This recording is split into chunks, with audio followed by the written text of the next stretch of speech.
Introduced a new bill giving President Trump authority to use force against terrorist groups. The update to the authorization for the use of military force against terrorist legislation does not have an expiration date. The AUMF will give President Trump free range to conduct military strikes whenever a terrorist threat is deemed credible and imminent.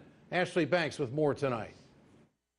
If this bill is passed, it will not only grant President Trump the authority to use force against terrorist organizations, but it will not restrict him from taking action against enemies across the globe.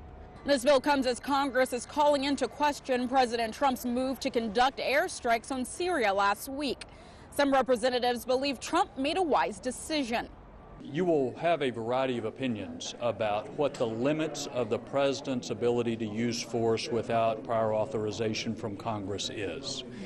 My personal opinion is that this was within the president's authority, just like President Reagan hit Libya in '86 and President Obama tried to take out Osama bin Laden in the desert, and I could go through list after list. One representative thinks that Trump's action should be limited. The justification that came from the White House essentially would justify this president and any other president to conduct an act of war on any country, anywhere in the world, that the president deems to be a security issue,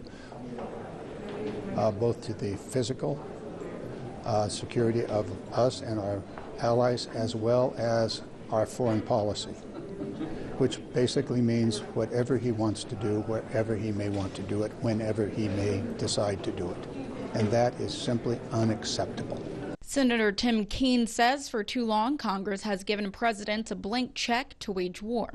We've let the 9/11 and Iraq war authorizations get stretched to justify wars against multiple terrorist groups in over a dozen countries, from Niger to the Philippines.